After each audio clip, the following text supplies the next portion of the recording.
Hari ini hari Ahad tanggal 24 Maret tahun 2024. Sebagaimana monitoring atau pemantauan kami sampai dengan jam saya bicara ini, ada 2 perkara untuk perselisihan hasil pemilu presiden. Kemudian yang kedua ada 259 perkara untuk perselisihan hasil pemilu DPR dan DPRD. Kemudian yang ketiga ada 12 perkara untuk pemilu DPD. Tolong saya dibantu jumlah ya. Kalau 12 ditambah 2 itu berarti 14 ya. 14 ditambah 259 itu berarti berapa? 273 perkara. Nah, kalau dibanding dengan pemilu 2019 yang lalu, yang mendaftarkan perkara itu ada 340 perkara.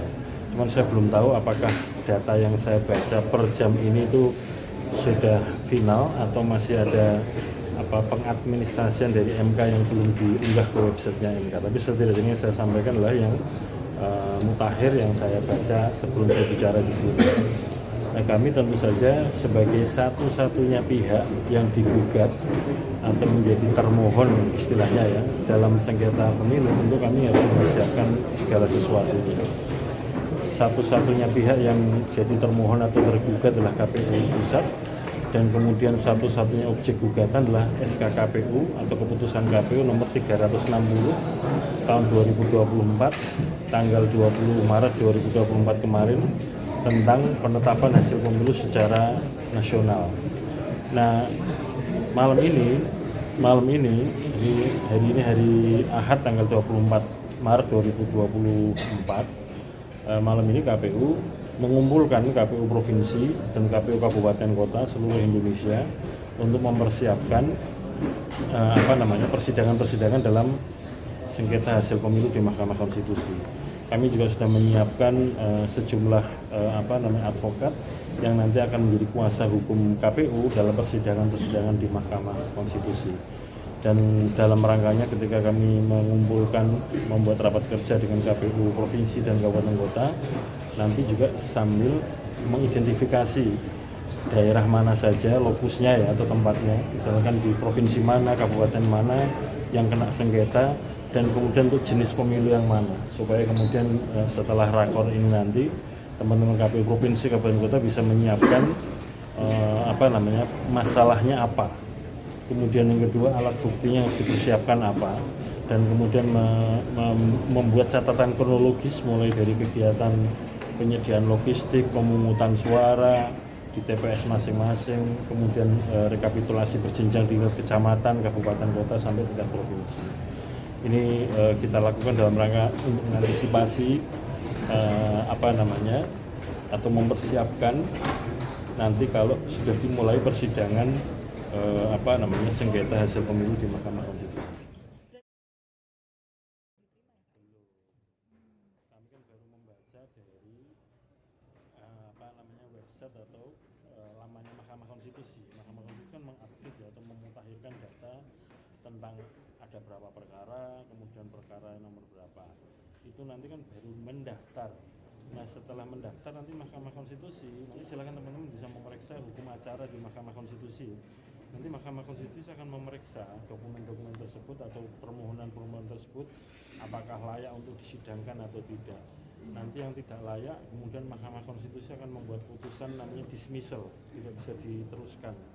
Dan juga nanti dari situ akan ketahuan perkara apa saja atau perkara mana saja yang dilanjutkan dengan register. Jadi kan nanti yang tidak memenuhi syarat kan tidak diregister oleh MK, dan kemudian yang memenuhi syarat secara formal akan diregister oleh MK. Dan perkara-perkara yang diteruskan itu diteruskan dalam persidangan hanya perkara yang diregister oleh Mahkamah Konstitusi. Nah, sekarang kita belum sampai pada level perkara mana yang diregister oleh Mahkamah Konstitusi. Jadi kita belum tahu pastinya nanti finalnya ya berapa perkara yang akan dilanjutkan dengan pemeriksaan.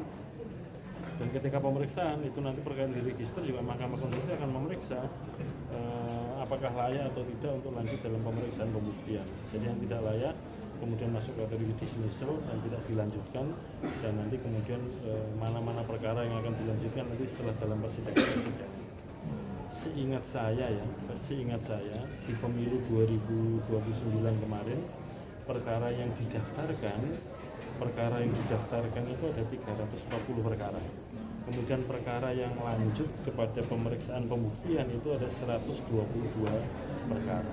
Nah, ini kan kita belum tahu. Dari berapa tadi?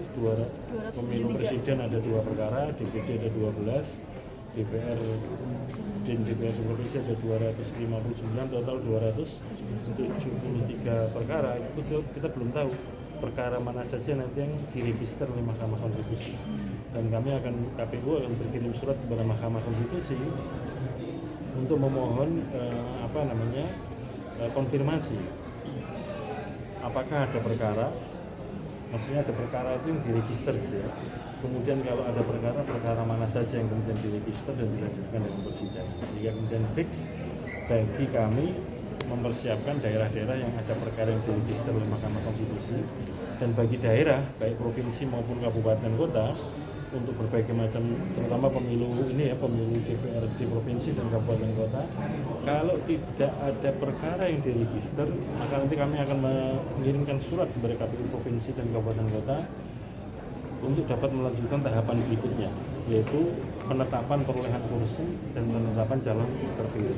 Tapi kalau sekarang kan belum bisa, karena kita belum mengetahui perkara mana saja yang diregister oleh Mahkamah Konstitusi untuk menjadi perkara yang disidangkan dalam perselisihan hasil pemilu di Mahkamah Konstitusi. Pak, untuk kuasa hukumnya itu siapa? Nanti ya, belum kita tentukan pastinya. Tapi kita menyiapkan, mengantisipasi untuk berbagai macam jenis pemilu, sengketa pemilu. Ada pemilu presiden, ada pemilu DPR, DPRD, dan pemilu DPD. Yang jelas berdasarkan pengalaman kemarin 2019, itu yang kita gunakan pembagiannya untuk pemilu DPR dan DPRD adalah partai. Maksud saya nanti ada tim yang menangani partai apa, karena partai itu kan akan sengketanya kan ada pemilu DPR RI, pemilu DPRD provinsi, pemilu DPRD kabupaten kota. Jadi pembagiannya lebih memudahkan kalau klasternya atau pembagiannya adalah pembagian per partai. Mas, ini kan ada puluhan komisioner baru. Sementara untuk mereka yang akan menghadapi sengketa besok, sementara yang mengetahui persis dinamika ini kan komisioner sebelumnya. Kalau kita periksa dari 37 KPU kabupaten kota dan 1 KPU provinsi ini, boleh dikatakan di semua KPU ada incumbent atau ada anggota yang berhidup kemarin, entah 2, entah 1, entah 3 itu ada, sehingga memori kelembagaan juga tersedia. Demikian juga kan sekretariat KPU-nya masih tetap, sehingga memori pelaksanaan pemilu dalam arti mulai dari pemungutan suara sampai rekapitulasi, dokumen-dokumennya ada. Dan kalaupun misalkan ada KPU kabupaten yang sama sekali tidak ada yang incumbent, itu kalau kita periksa di antara anggota itu ada yang semula PPK, panitia pemilihan kecamatan atau panitia pemilihan distrik di Papua misalkan. Ada juga yang berasal dari Bawaslu kabupaten, sehingga tahulah dinamika kepemiluan di daerahnya masing-masing yang nanti jadi bahan untuk mempertahankan dalam sengketa hasil pemilu di Mahkamah Konstitusi. Pak, apa yang perlu diperhatikan oleh